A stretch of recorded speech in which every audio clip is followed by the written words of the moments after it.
Hello, the pool play is soon over for the day, and I'm standing here with Greg, more known as IdrA. How has MLG Anaheim been so far for you? It opened up pretty bad. A couple of games against Boxer I lost. I didn't play very well. He had a build that I hadn't, well, he had a refined version of a build that I hadn't seen before. But then I went on, I had to play my teammate right after that, so that was kind of unfortunate, but at least I beat him 2-0. And then 2-0 Cheth in really solid games, made me feel a bit more confident. And then today, 2-0 against Cruncher and Show as well in pretty easy games. So I don't feel I'm playing particularly well. I'm not very focused, but it's going well at least. Okay. Are you surprised that Stace Boxer has been performing so good? He's playing his last game now, but he's 4-0 so far, and I think he only dropped one map. I haven't seen any of his other games besides versus me, and versus me it was just kind of a builder that I hadn't seen before and I didn't react to it very well, so it's kind of hard to comment on how well he's doing. Okay. Coming back to America, it seemed like first you didn't really found your kind of practice regime, and then after a while you blossom, you won MLG, let's see, DC? That was a long time ago. Yeah, I won IPL after I came back. Oh, okay. Anyway, now it seems that you have had so much going on. You were doing national commentary, you did EG Masters, you have been on a lot of talk shows, etc. How would you say that the current situation with going into this house will change your practice and your skill level? I think it'll help a ton. I haven't been too focused on the game in the past couple of months, and before that was working out for me, but recently it hasn't. So I think I do need to start working harder, and the team house will definitely do that. We're going to have a practice schedule. It's not going to be as silly as the Koreans, but it's definitely going to be legitimate. We're going to work very hard at this, and it's the perfect environment to get good. I mean, there's a bunch of people all practicing together and talking about the game and thinking together and stuff like that. So I think it'll definitely help me a lot. You have been known to be a practice machine all over the years, and has that affected you as much as you thought now that you haven't been able to put in all those hours that you used to, or have you been surprised that I'm still kind of good even though I don't put in these hours? In StarCraft 2, no, it doesn't surprise me. In StarCraft 1, you couldn't play 3-4 hours a day and be competitive, but in StarCraft 2, it's much more of a strategical, thoughtful game. It's much more about how you approach it and strategy, less than mechanics. And mechanics are what really benefit from long hours of practice. So practice helps more, practice does help you get better. You experience more situations, you are better strategically through practice, but you need the long hours for mechanical skill. And StarCraft 2 is just not as rigorous in terms of that. So no, it's not surprising that it hasn't affected me that much.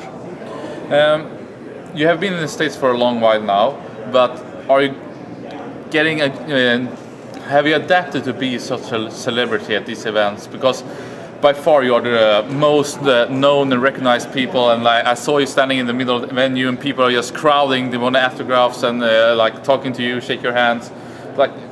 How do you tackle it? How do you handle it?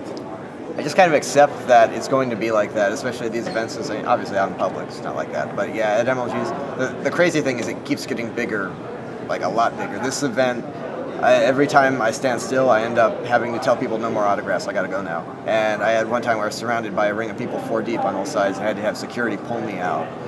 It's mind-boggling. I never thought esports would be like in the West. It's nice. I mean, obviously attention's cool, and it's great for esports that people are that into it. But also, this is a tournament. I'm trying to focus on playing. I have other stuff to do. I have to run around and eat and go to the bathroom and fit that in my schedule. So there are downsides to it, but obviously it's great for esports. I can't really complain about it. We already talked yesterday with Sir Scoots, and he said that, and he said it before, that the actual idea was to build a house in Korea surrounded by you were the center part and then have the other players around it. That didn't happen. Now you're going to America with this house. Do you think the practice can get as good or almost as good in America eventually as it is in Korea, or is that a problem for you that you can't get the solidified practice? I think there will always be, well, not always necessarily, but for the time being there will be a disparity. There's just so many good Koreans. You can't match that. Even if we have 7, 8 players in the house playing, dedicated to it completely, that's still only 7 or 8 players playing each other. There's just not as much diversity. You're not going to get as many strategies coming out because it's a much more limited pool of minds working towards the game. So I think until a bunch of other teams set up similar pro houses, or a bunch of other players just start taking it that seriously, it will always be a little bit harder to play from the West than from Korea.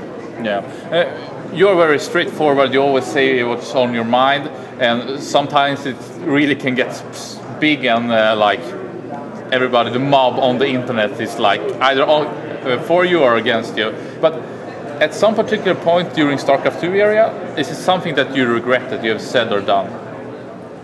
I can't remember all of it, but no, nothing really stands out as shouldn't have said this. As for done, then obviously leaving the MMA and Huck games. Okay. Yeah, but that's shit happens. Yeah. So, is it something that you have like the best moment with all this drama going around, like that you still laugh about that it actually happened and that people cared or something like that? Oh, I think all of the quoting and stuff, I just laugh about that. I can't believe how big something get. As for the best moment, it might be versus Huck at Dallas when he beat me the night before and then I 3-0'd him on stage. That was actually like one of the happiest parts of my esports career. That's cool. I look at you, I see you've started to work out, you grow a beard, you're turning more into a machine and in control. Like, are they affecting you, or is it just like, what's the reasons behind it? Well, yeah, we all work out together, and obviously working out with in control, that has an effect on you. Now, as for the beard, I actually forgot my razor at DreamHack and went to Home Story Cup, and so I found out I could grow facial hair there, and I thought I'd give it a try. Ah, that's cool. Fredrik, do you have any questions at the moment? Well, I have a small question just about the... Not too long ago, just maybe 6 months, 8 months, there was a big WCG, and it was StarCraft 1 there, Brood War. How come? What do you think is the main reason? How why has it grown so fast in such a small small amount of time to being almost like being in Korea? They're crazy. They're storming you, and you never thought that would happen here. I don't know. It's hard to tell. It's just. Honestly, I did not think an RTS was going to do this in the U.S. I thought maybe in Europe, maybe Germany, Sweden, maybe Russia, but not in the U.S. Honestly, I have no idea. I'm just really happy it did. Yeah. Looking at your branding, because you're the most known American player, I would say, maybe for all the games at the moment. And still you seem to branding everything against EG, bringing it around. Is EG helping you out to like taking some pressure off from talking to sponsorship, or are you dealing on your own with that, kind of like building your own trademark? Yeah, everything goes through EG. I can't really get into details because of my contract, but yeah, they're definitely helping out, and we're going to be expanding a lot in terms of that.